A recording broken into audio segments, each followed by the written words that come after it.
Welcome to Prime Time. Today we're going to look at some of the features in the scheduling within the PrimeNet application.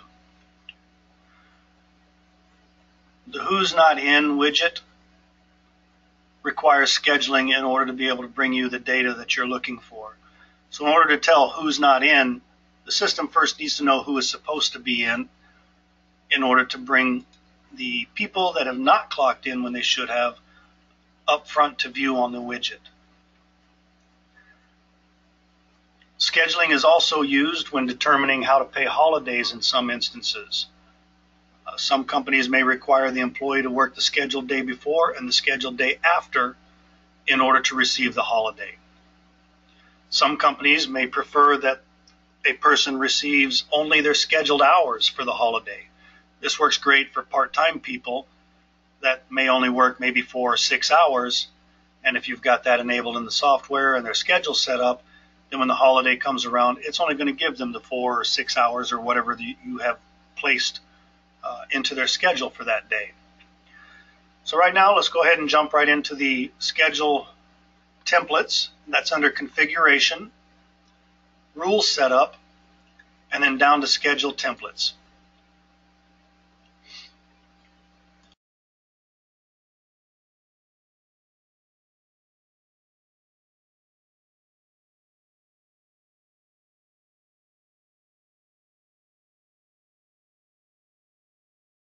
Here to the scheduling. One is the rounding and grace period. We can choose to round to the schedule.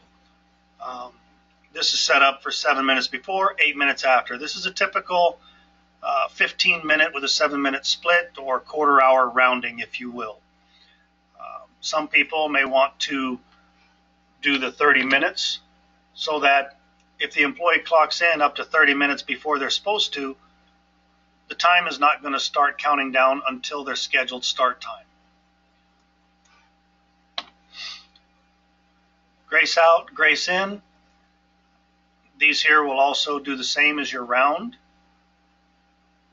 Whereas if they clock in 2 minutes before or 2 minutes after, it's going to start them at their scheduled start time. Only it's going to be a grace and not a rounded. So a grace might be something that we'd rather you be on time, but a couple of minutes either way is not killing us. We're comfortable with that. Exceptions. If you're wanting to run reports like tardy report to find out if somebody's early or late, we can set the exceptions right here. I see the lunch is currently not correct. Early in, so anybody that's earlier than 3 minutes will show up in our tardy report. Anybody that clocks out more than 3 minutes early will show up. Anybody that's 3 minutes late or more, anybody that is out 3 minutes late or more, or clocks out 3 minutes or more late, they'll show up on our tardy. Now for the lunch, we've already got the lunch defined in the system, and here it's 30 minutes. What we want to know is maybe 1 minute under 30 minutes, or maybe 0 if you want to make sure that they're taking a full 30 minutes. Maybe if the lunch is 30 minutes and you want to know anybody that's taken more than 3 minutes longer for their lunch. So anything over 33 minutes would be recorded using this. This is just the number of minutes under and over their scheduled lunch duration that you want to have available to you in a report. Also, you can decide whether or not to report them absent or not. Create schedule on holidays. This is for, say, salary people where you're generating a schedule for them based off what you're putting in here. We can put an 8-hour-a-day schedule in here for your salary people. We can tell it to create a schedule on holidays. And either we don't assign holidays to salaried people, or we want to see both the holiday and the time in their time card that would have been worked for that scheduled day. Once we create the schedule, we can then go into the employee details and tell it to auto-generate for an employee, be it salary or other, although normally it's on salary employees. And this check mark here would just create their schedule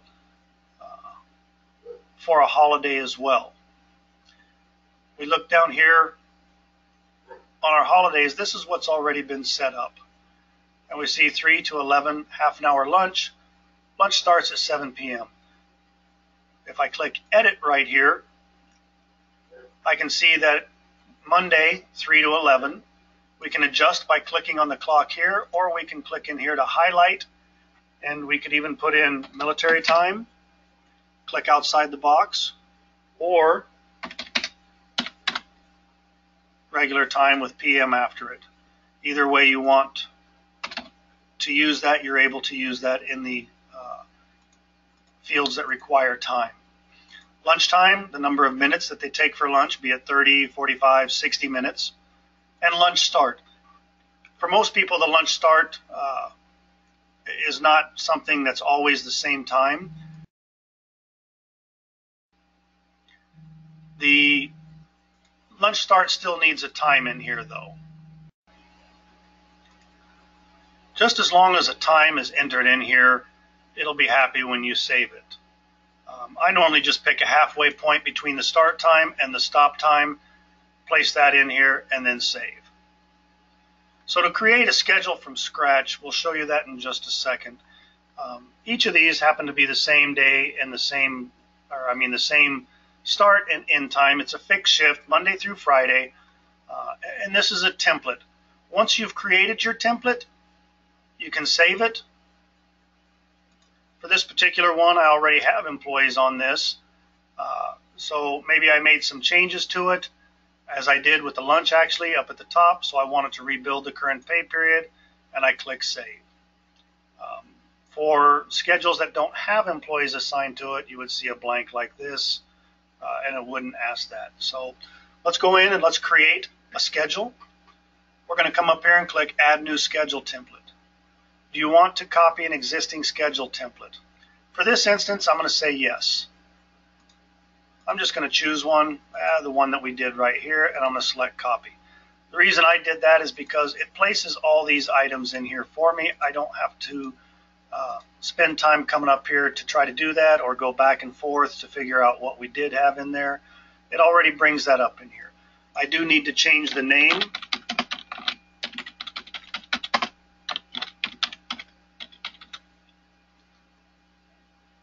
And I could come in and modify these things. I'm not going to right now. That would probably take longer.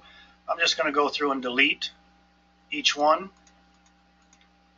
And that gives me a fresh sheet to go through here and make something on.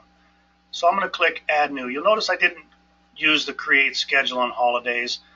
In this particular instance, we don't work on holidays. I don't need a schedule created on the holiday. Again, that's up to you and your company policies or how you want to see that. You could certainly use that if you wanted to. I'm just not going to put that on here. So right now I'm going to add a new schedule, detail if you will. This is for Monday. I'm going to come in and say we're going to start at 7 a.m. and we're going to end at 4:30. Let me do 3:30. We'll do an even 4 p.m. because we're going to do a half-hour lunch. 3:30, there we go. We're going to do the half-hour lunch, 30 minutes. And between here and here, I'm just going to say 11 a.m. I've got everything required in here. I click Save. Now, the lunch start does come in when you auto-generate timesheets for, say, salary. If you have their lunch and their schedule created, it can insert the lunch form at a specific time. Especially automatic lunches, if those are taken or used in the configuration, then it can insert those lunches at a given time. So I'm just going to click Save right here. So I can see I've got one day in here. Well, Tuesday through Friday is going to be the exact same. I don't want to add in 4 more. So I'm going to tell it to copy this over to Tuesday, Wednesday, Thursday, and Friday, and I'm going to select Copy now. This has made this. It's duplicated each one. Maybe Friday we get out earlier, so I'm going to come in here, and I'll just say, I don't know, 1 p.m., and then save. So now I've just edited Friday, and I've got my schedule. Everything looks good. I click Save. I can create another one, or I can close this out. So my new schedule, I want to assign some employees to it. I click on my Assign Employees, and there's a couple of different ways I can go through and do this. I can click Filter to list all of my employees at once. I could add just a specific card ID. And there's that person. I don't know how many people on the top of their head know everybody's card ID, or I could use the employee name. I could select a specific supervisor, and only the employees that that supervisor uses would show up. Or I can come in and select a specific department.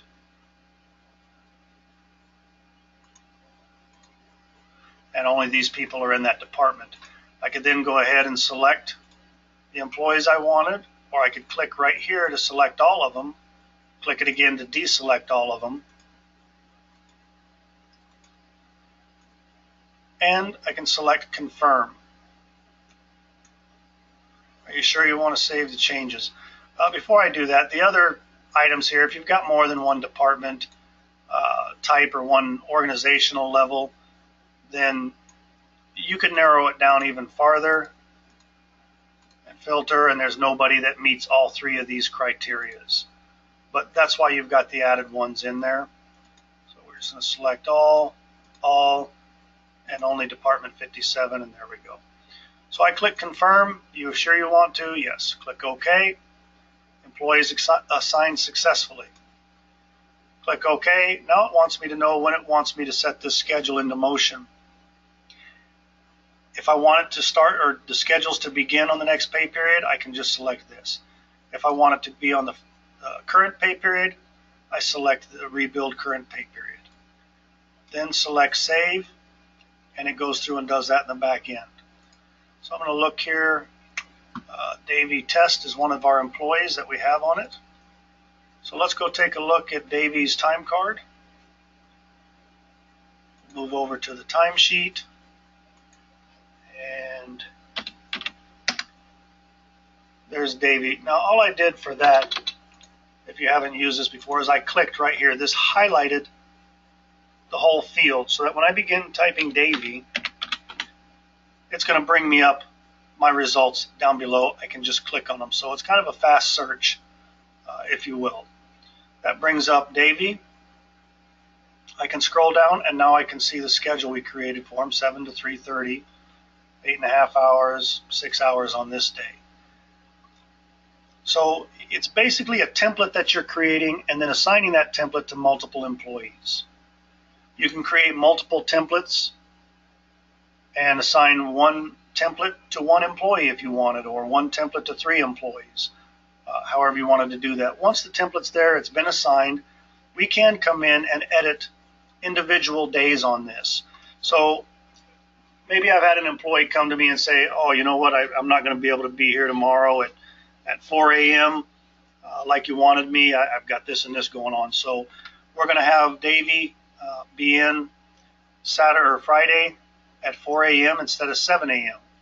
So I'm going to select Edit Schedule. I'm going to go to Friday, and I'm going to right-click and Edit Schedule. You see I have the option to delete it. Over here on Saturday, if I right-click, you see I have the option to add a new schedule. I'm just going to edit this one right here, and we're going to change the time to 4 a.m. And we'll keep him until 1 a.m. He wants the hours anyways, and I'll click Save. So we can see that it's manually scheduled. I can see that he starts at 4 a.m. If I run a tardy report or an in early report, he's not going to show up and get written up for being in earlier than what I believed he was supposed to be scheduled for, because we've got it set in here. So he won't be reported on in the system for going outside of his schedule that we first gave him. Maybe I need him to come in Saturday also for whatever reason. I can right-click, Add New Schedule. I can come up here and choose the time that I want him in. And maybe we'll let him go at 1 p.m. this day as well. Lunch start. No lunch on there, so save. So that day is working with no lunch. And that's all it takes to go through and modify the schedules. I can also go back and modify last week's if I forgot something, and see if there's anything up or add anything for the week later. To modify schedules, we could also go to Edit and Employee Schedules. From here, we can just simply go through and select people. We don't have to move from time card to time card. So I'll pick on Larry, and I see that that's the 15th. He was scheduled on the 9th, but he's not been scheduled on the 10th. So I can go through and right-click, Add New Schedule, 6 a.m. We'll leave it at 12 p.m. 30 minutes, and we'll give him a lunch at 9 a.m. Oops, I suppose I should do that the right way. 9 a.m. and 30 minutes. He likes to have his lunch even if he's only working half a day. So we've got that scheduled, and we can then move along to another employee if we wanted and modify their schedule. Just put in any of the things that we needed here. So that's all there is to creating schedules, modifying a user's schedule, and applying those schedules to specific employees. In the holiday, if we go over here and look at our holiday setup, I'll show you what I was talking about earlier on in the video. Right here, we can say per schedule.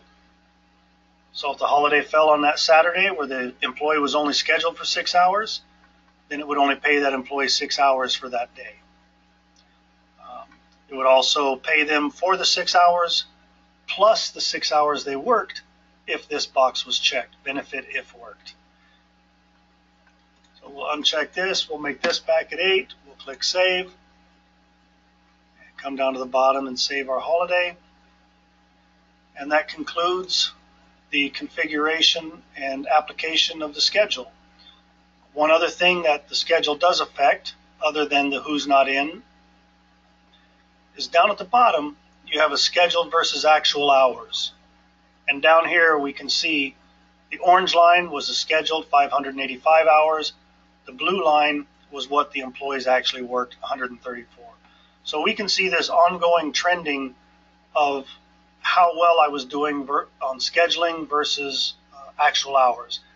Normally this is probably inverted, where your scheduled would be less than what your normal hours worked are, but it does help to see where your high spots are and your low spots are to better be able to plan month to month or year to year.